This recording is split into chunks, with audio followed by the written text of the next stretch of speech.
Hey guys, Sled on YourClindarden.com, and of course, the house of biceps. That's it.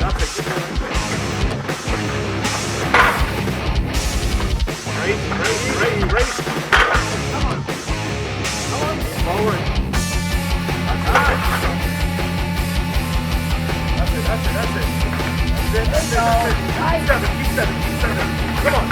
Two more. Make it count. Let's go. Make it count. Come on.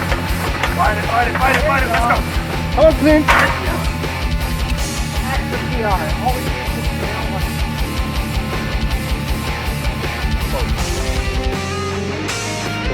Alright guys, I'm here at the House of Biceps. I'm on the yoke. Did not do the yoke today, but I've had a lot of questions, people asking about my training programming, what I've done, and why I'm doing the super yoke with the sled behind me. So I'm going to try to take a couple of brief minutes here, as difficult as that is for me to do the brief parts, and explain a little bit of the reason why I'm doing that. Okay, all in all, there are a couple of reasons why I'm doing this. For me personally, this is something that I began doing, I guess, when I first moved here, and we're looking at 16, 17 years ago, and I was coming outside to train the super yoke. At that time, I was one of the best. I was definitely one of the best in the US and one of the best in the world at the super yoke event. For me to have a good training session at the time, at least I thought, I needed to be using somewhere around 800 pounds on this every single week. So it's 370 kilograms, which was about 6 plates per side on this thing. So I had to carry all the weights from inside of the gym down the steps outside here all by myself in the middle of summer, and carry them all and put them back away after I'd already been destroyed by the event. So I was looking for ways to make the super yoke a little more difficult. So I found that I could use much less weight on the yoke and add a heavy sled behind me. And that allowed me basically just to carry less weights in and out of the gym and just do something on the yoke. But that kind of evolved this year. I think in the year 2021, probably 80% of my competitive clients had a competition with a super yoke in it. And not just a regular super yoke, but a super yoke that would be more than just skill to complete. Something extremely heavy, something extremely hard, and borderlining on the edge of dangerous. Women over 50 using 600 pounds. Women in the 80 kilo class, 175 pounds using 700 pounds on a super yoke. I had men in the lightweight division using 800 and 900 pounds, and my training partner used 500 kilograms, so 1103 on the super yoke. Those are weights that, when I was younger, the periodization of training would have began with, hey, we're going to go out this week and we're going to use, 600 to 650 pounds, 300 kilograms, somewhere around there on the yoke. Next week, we're going to go a little bit heavier. Next week, a little bit heavier. Next week, a little bit heavier. And then we're probably going to be so beat up, we have to take a week off. And the training in the gym would have been very similar to where, if it was 5 by 5 and every week we just add 10, 15 pounds to our squats, to our deadlifts, to all of our lifts. And coming from that generation and that train of thought, a lot of people still do that. It's a great way to get absolutely beat up. The super yoke puts so much stress on every part of the body. It's easy to not work the muscle, and it's very easy to work all the joints, all the ligaments, all the tendons, all your nervous system. And it's a great way to shut your entire body down and get severely injured very fast. That's not a great way to make progress. The way to make progress is to figure out what it takes to get better and focus on that. So with all that in mind, I'm looking at clients and looking at myself, my training partners, and I'm trying to think what we can do to get better at the super yoke without just hammering away at the super yoke every single week.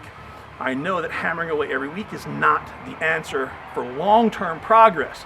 It's only the answer for short-term mental progress. If you need that mental work, just some confidence, I guess, some false confidence that you can do the weight.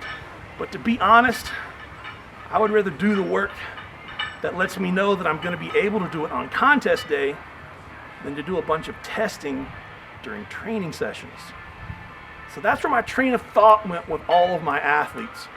So we began actually doing this, and basically the concept is like, I've got several back issues, hip issues, problems with my feet, calves, a lot of little things, biceps, shoulders.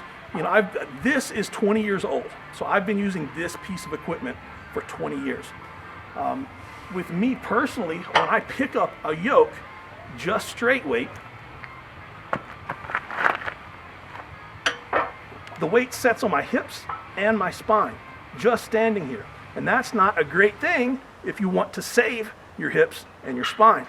The yoke is also pulling on my biceps, my shoulders, my pecs. It's sitting on my heels, and that's not really the areas that I want to make stronger. So I've got my vice grip shirt on. I really do like the vice grip shirt for the Super Yoke. For some reason, it just fits me. I wear a shirt underneath it. I can wear a shirt over the top of it. It just seems to do well for me. There's nothing against any other shirt. I've got every shirt basically, and I use every grip shirt that I have. But this is the one that I keep coming back to when it comes to the yoke. I've got a sled. How heavy should the sled be? The sled should be at least heavy enough that you have to lean to get it to move. So if I want this sled to move, so I'm almost 300 pounds, it's not going to move. So I've got 150, 160 pounds on there right now, but it's sitting in dirt and rocks and mud. That's how heavy it should be. Full body into it, lean, and a little bit of drive to get that sled to move.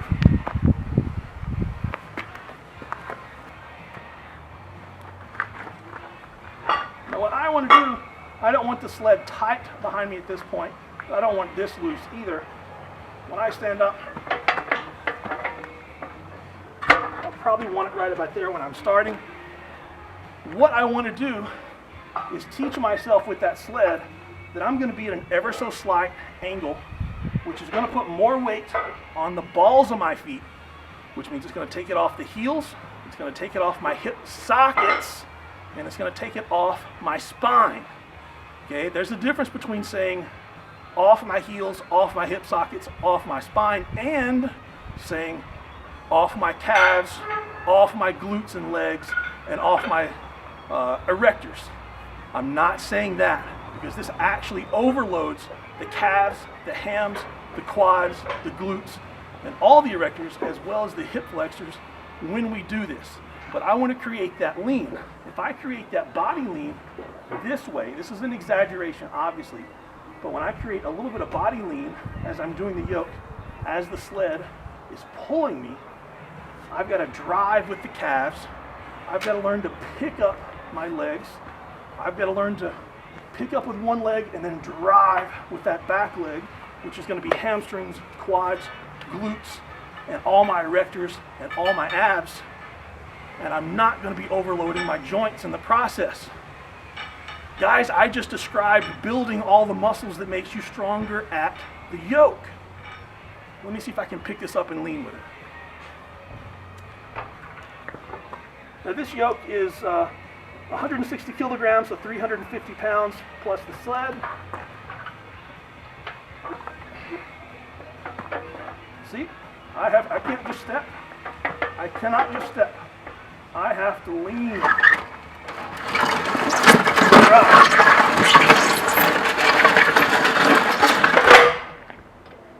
And that lean on the pickup and the learning to drive forward absolutely fries all of the muscles involved in actually building the yoke without beating your body up in the process.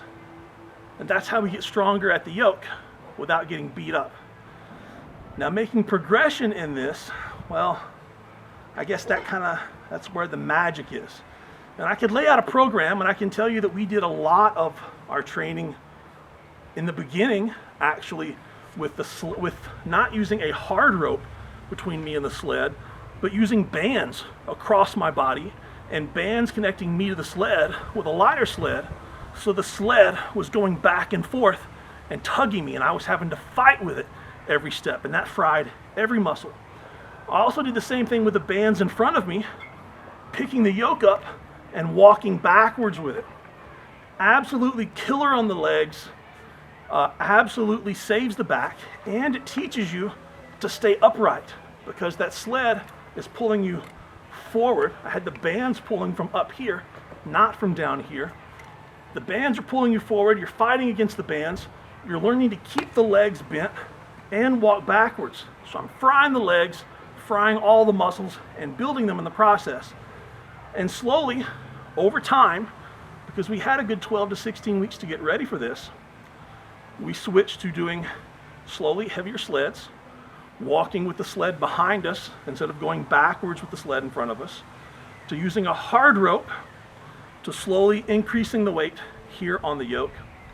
And I can't really say I had any clients do a straight weight yoke more than 1 week out of a 12-week preparation going into a major contest that had a yoke in it. And every single one of them set lifetime PRs, including me. Pretty much pain-free as well. So you have to look at this and you have to manage it and you have to be smart and know how to feel the flow. You have to be able to think long term. You have to be able to think what muscles I'm working, what joints need the break, and have enough patience when you're doing this to make this work for you. I would give you a program of what we can do to make this better, but to be honest, out of 15 to 18 different clients that I've had go through this through 2021, every single athlete did it different every single week, depending on their needs and where they were at in their training progression, as well as what hurt. So anyway, guys, the super yoke with the sled behind you, this is a rough idea of the whys as well as the how-tos. Hope it helps, guys. Enjoy. See you on the next one.